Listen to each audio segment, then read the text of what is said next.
नमस्कार मित्रों, कैसे हैं आप सभी। आशा है कि खुश होंगे और स्वस्थ होंगे। मित्रों, हम the Chola tigers Avengers of Somnath का सारांश देख रहे थे, जिसमें अब तक की कहानी में हमने देखा कि नरसिम्हन और उसकी टीम मिशन पर निकल गई है, जहां चेरा के जंगल में हुए हादसे की वजह से अब नरसिम्हन का एक हाथ काम नहीं कर पा रहा। इधर कौंसरी जहां इस्माइल के लिए मुसीबतें खड़ी करने में कोई कमी नहीं रख रही थी। अब आइए आगे की कहानी देखते हैं, लेकिन उससे पहले अगर आपको हमारा कंटेंट पसंद आ रहा हो और यदि आप यह चाहते हैं कि हम यह सीरीज कंटिन्यू रखें, तो अभी वीडियो को लाइक कर ले, बुकीफाई एरा चैनल को सब्सक्राइब कर ले। हमें आपके सहयोग की जरूरत है। यदि आप किसी बुक की समरी चाहते हैं तो कमेंट में हमें बताइए, हम नेक्स्ट उसी बुक की समरी लेकर आएंगे। और हाँ, अपने मित्रों के साथ इस वीडियो को शेयर करना ना भूले। आइए देखते हैं आगे क्या होता है। कहानी की शुरुआत गजनी से होती है, जहां एक लड़की लड़खड़ाते हुए इस्माइल के बेडरूम से बाहर निकली। वह मुश्किल से चल पा रही थी, उसे कई जगह पर चोट लगी हुई थी। तभी तालिब को उसकी तरफ आते देख वह और ज्यादा डर गई। उसने शर्म से अपनी स्कार्फ से चेहरा ढक लिया।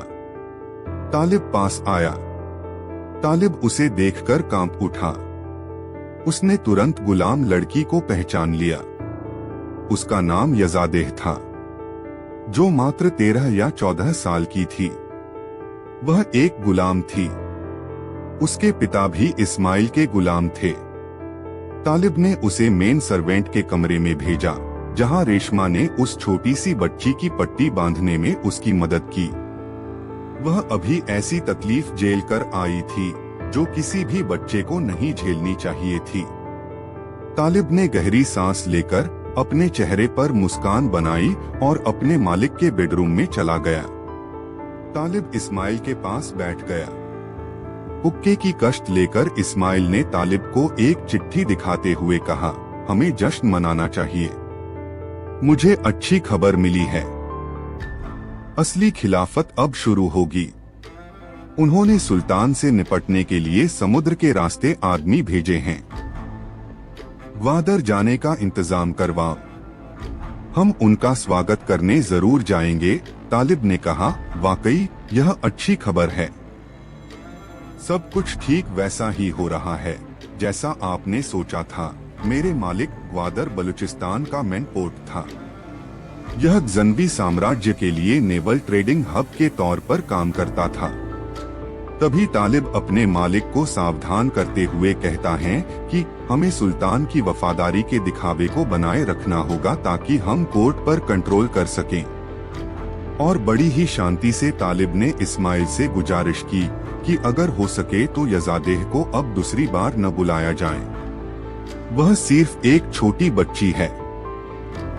इस्माइल तालिब की यह बात अनसुनी करते हुए आगे कहता है कि कौंसरी जहां उसकी मस्जिद के काम की फंडिंग बार बार रोक रही है, जिससे समय से पहले काम करना मुश्किल हो गया है।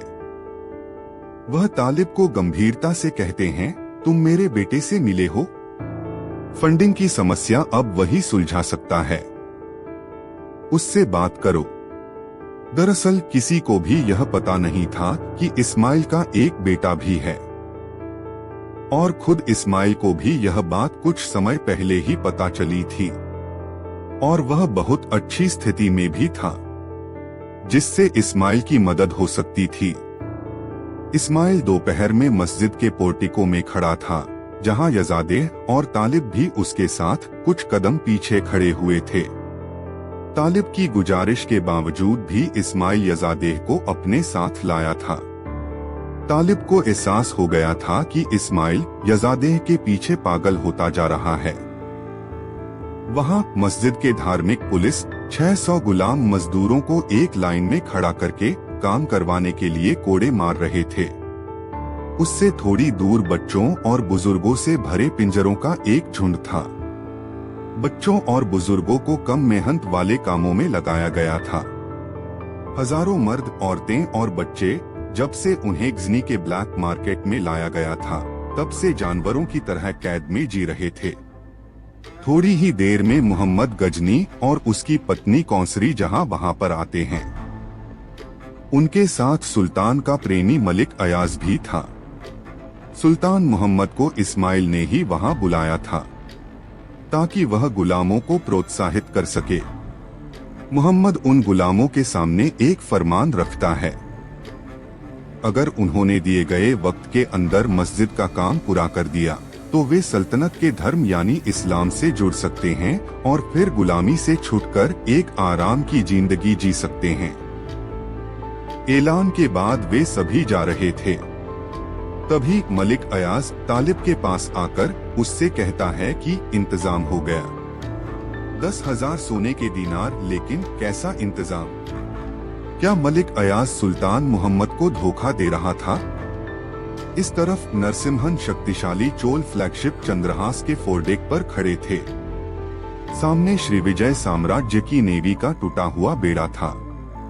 श्रीविजय साम्राज्य एक ताकतवर साम्राज्य था जो दक्षिण पूर्व एशियाई देशों मलेशिया और इंडोनेशिया की ज्यादातर जमीन और बंदरगाहों पर कंट्रोल करता था।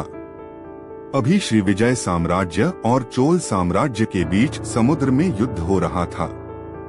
नरसिम्हन दुश्मन की नेवी के ऊपर भारी पड़ रहे थे।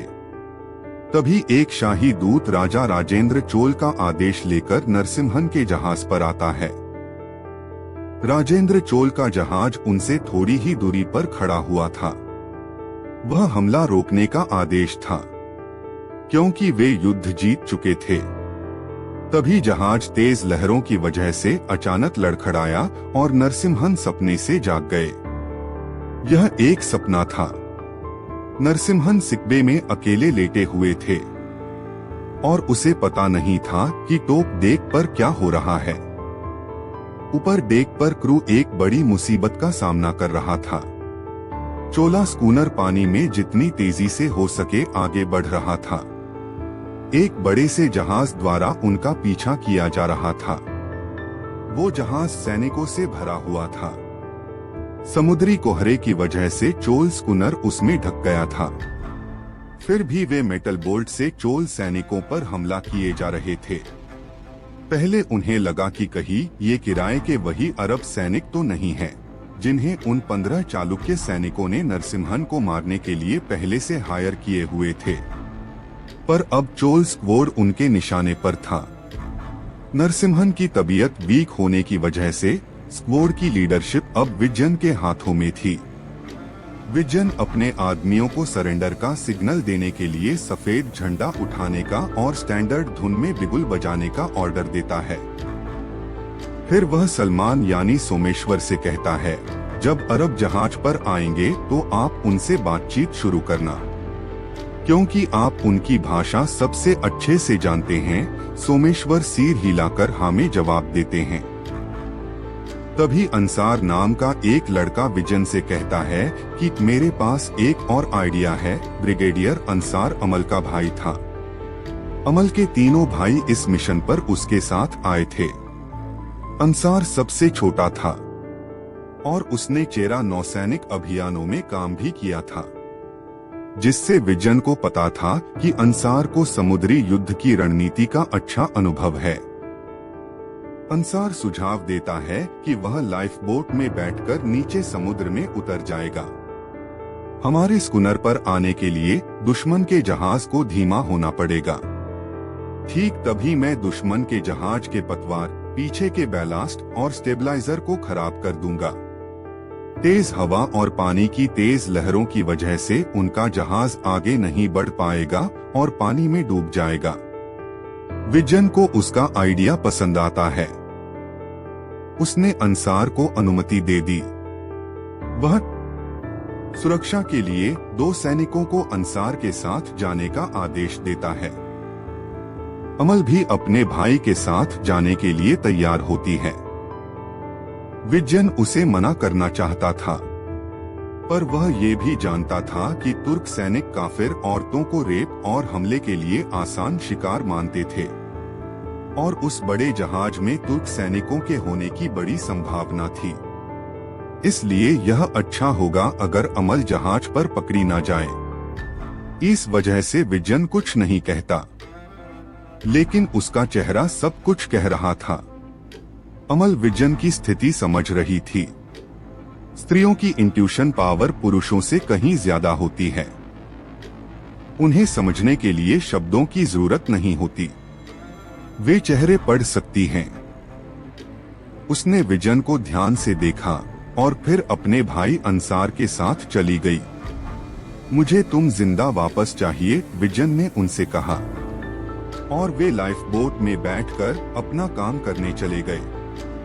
विजन अमल के भाई आमिर और अल्ताफ को एक गार्ड के साथ निचले डेक पर भेजता है जहां नरसिम्हन थे। वह गार्ड को यह आदेश देता है कि अगर लड़ाई में हम हारने वाले हो तो नसरुल्लाह यानी नरसिम्हन के दिल में खंजर घोंप दिया जाए ताकि वह दुश्मन के हाथ ना आ सके। सफेद झंडा फहराते ही बड़े जहाज से हमला रुक गया और उस जहाज में से एक लीडर और उसके कुछ साथी स्कूनर पर आ गए। उन्हें देखकर पता लग गया कि वे अरब सैनिक नहीं बल्कि इस्लाम के खलीफा के सैन्य कमांडर थे जो पेट्रोलिंग कर रहे थे। सोमेश्वर ने विजन को पीछे अन्य सैनिक के साथ खड़े होने का कहा। विजन ने सिर हिलाया और पीछे हट गए। डिप्लोमेसी का काम उन पर छोड़ दिया। सोमेश्वर और इकबाल दोनों उनसे बात करने के लिए आगे बढ़े।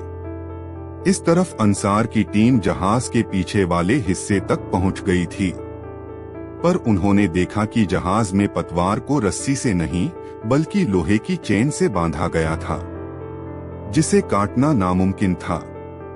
अमल सबको वापस चलने को कहती है, पर तभी अंसार कहता है कि वो अब पतवार का तना ही काट देगा, जिससे जहाज कुछ ही देर में पानी में डूब जाएगा, और सबको वापस चले जाने को कहता है क्योंकि इसमें पहले तय किए गए वक्त से ज्यादा वक्त लगने वाला था।